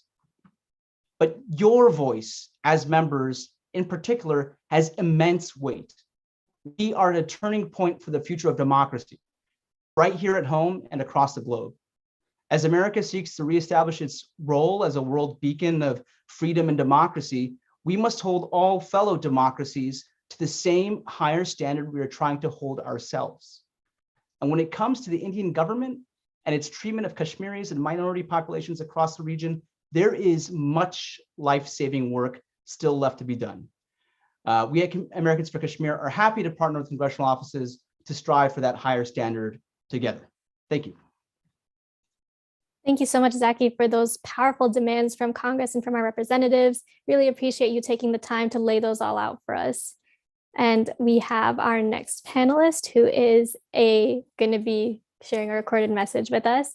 Ashok Kumar Pandey is an author and historian whose work focuses primarily on modern India. His works on Kashmir have been critically acclaimed, and he's also authored a book on Gandhi, Why They Killed Gandhi, another on Savarkar. We'll be playing his brief message right now. Namaskar. First of all, thank you, Indian American Muslim Organization and other organizations for inviting me to this very important briefing. This is not the first time when a film has been used for political propaganda, rather I would say political vendetta. We have many examples from the past. We know that Hitler had a propaganda department headed by Goebbels, which used to produce a number of films just to incite violence and hatred against Jews. And we know that those films played a very crucial role in whatever happened in Hitler's Germany. Then we have Cold War period where a number of films were made in Hollywood just to propagate hate against Russia. You can say that just to demean the socialist philosophy, the socialist policy, or socialist states. We have many other examples from many other countries. Let me have, but there are some very interesting examples, and let me have one example from recent past of Kashmir. During 1989, when things were already very tense, a film was being shown in Kashmiri theater named The Land of Desert. This film was about Omar Mukhtar, the famous Libyan revolutionary. This film was not made to do something in Kashmir, but situation was such that a lot of young people inspired by this film to take arm against Indian dispensation. And the situation was such that this film has to be banned in India, and then the theater was closed and a number of things happened. In fact, what we call Bollywood, the Indian film industry based in Bombay, Bollywood has produced a number of movies, not only since 2014, but even before that, which were specifically made to create a stereotype of Muslim population, which were said to be against the terrorism or showing something against the terrorism. But in doing so, what they actually did was to create hatred against Muslims, to create a rift between Hindus and Muslims. But what is special about this movie, this Kashmir Files, what is specific about this movie is, first, here is a director, and here is a producer and director who comes forward and claims that he has an agenda. Second, the RSS and the BJP are openly not only supporting this movie, but promoting this movie. More than that, our Prime Minister and Home Minister praised this movie openly. So this is the movie which is being used by the right wing to propagate their agenda, and the director is hands in glue with them. The director claims that it is based on real, actual incidents. He also claims that he has an agenda. And what he had done in his movie is to pick and choose incidents from the tragic 1990s of Kashmir to boost his agenda of hatred. The problem with this movie is that it portrays half-truths. There is no denial of the fact that there was one of the greatest tragedy in the independent India when Kashmiri Pandits had to leave Kashmir. About 600 Kashmiri Pandits were killed, and more than 1.5 lakh Kashmiri Pandits faced a brutal exodus. There is no denial of this fact. This is one of the most tragic incidents in recent Indian history, or rather I'll say in the history of independent India. But then this tragedy was not only that. The fact is, a number of Muslims were also killed. The first political person killed in Kashmir during insurgency was Muhammad Yusuf Halwai from National Conference. A number of other National Conference leaders were also killed. The truth is, the fact is, there was a war-like situation in 1990s. And whoever was considered to be pro-India was attacked or killed. The truth is, more than 50,000 Kashmiri Muslims had to leave their motherland. The fact is, more than 50,000 Kashmiri Muslims also fled from Kashmir. The fact is, the tragedy of killings did not stop even after Pandit's exodus. And for the last 32 years, we are regularly witnessing killings of general people, killings of citizens in Kashmir. The fact is, those who are living in Kashmir are facing a continuous tragedy for the last more than 3 decades. The fact is, communal tensions are just crushing our social ethos, our constitution. So when you show a movie, when you make a movie, when you produce a movie with such an agenda, with agenda of hate, you are neither comforting the Kashmiri Pandits, nor you are trying to create a situation where things can be normal. Rather, you are utilizing Kashmir to incite violence and hatred in other parts of India. Such a propaganda of communalism, such a propaganda of hatred is going to make things worse in Kashmir as well as in the rest of India. Those who are saying that, oh, we got to know the truth by this film, I like to appeal them. Read the Kashmiri history, go to Kashmir, meet the people, read the Kashmiri history. The Exodus of Kashmiri Pandits was a tragedy, but there are many other tragedies in Kashmir. And until those all are told in a cohesive manner, you cannot understand Kashmir, you cannot understand the tragedy of Kashmir. Thank you. A sincere thank you to Mr. Pandey for recording those remarks for us. And in conclusion, because I know we're coming a little bit close to the end, we have Mr. Raju Rajagopal, who is the co-founder of Hindus for Human Rights. He has spent over 3 decades working with civil society groups in India and has been active on a range of issues such as rural development, disaster management, governance and transparency, communal harmony, and human rights. Raju, take it away. Thank you, Safa. On behalf of all the co-sponsors, I would like to extend a big thank you to all the speakers today, especially to Senator Levin for their insightful comments. I would also like to recognize the outstanding work of the IAMC team, who have been the organizational and technical backbone of this and several other previous congressional briefings. And a big hand also to our amazing moderator, Safa. If I may, I would like to share a few personal remarks before we end this briefing. One, each of our organizations, like our speakers today, may have diverse and nuanced views on the politics of Kashmir, or no views at all. But we are all united as one in speaking for the human rights and dignity of all Kashmiris and their right to speak for themselves.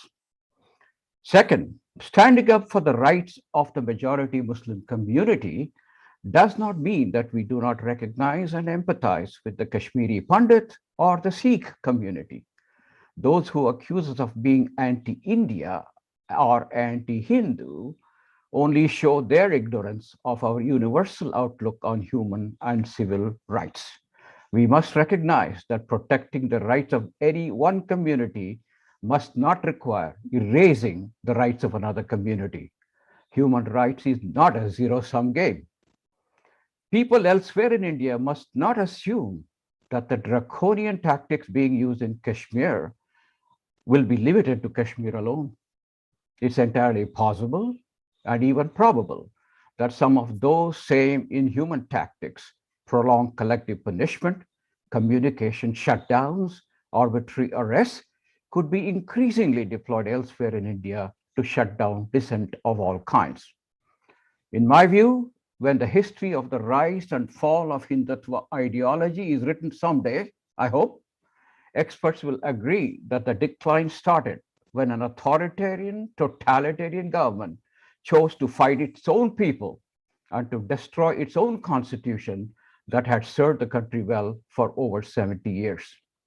Finally, we must acknowledge that many of our lawmakers and other speakers in this and in previous briefings, like Senator Levin, have cited their love for Indian democracy as the reason they had chosen to speak out. Many of them readily admit that the US has its own share of civil rights problems that need to be addressed together, and many of us in this group are indeed working on those issues. In the event, it is most unfortunate, in my view, that the response from many in India to the recent statement by Secretary Blinken is a cynical, oh, we too are monitoring human rights in the US. Honestly, such a response comes across as ungenerous and churlish, especially from a nation that has been invited to be a serious partner in a summit for democracy and is now getting a lot of attention as a Quad partner. At the end of the day, everyone here believes in peaceful resolution of conflicts, but that will not come about without a serious and honest dialogue on human rights among various communities and among friendly nations. Treating an entire population as if they were enemy combatants surely cannot be a path to peace. Thank you and have a good day. Thank you so much, Raju, for those amazing concluding remarks. I'll just add on to that a little bit. Let's keep talking about Kashmir to everyone who's attended. Keep pushing back against one-dimensional narratives. Keep pushing back against the idea that justice for one group can only be achieved by the mass suffering of another, and keep on advocating for the very simple idea that every Kashmiri is worthy of justice. Thank you so much to all our speakers for taking the time to join us and also to record messages for us. And thank you to everyone watching for joining us today. Thank you also to our co-sponsoring organizations. I'd list them out, but they're also available on the flyer if you want to check that out. And thank you again,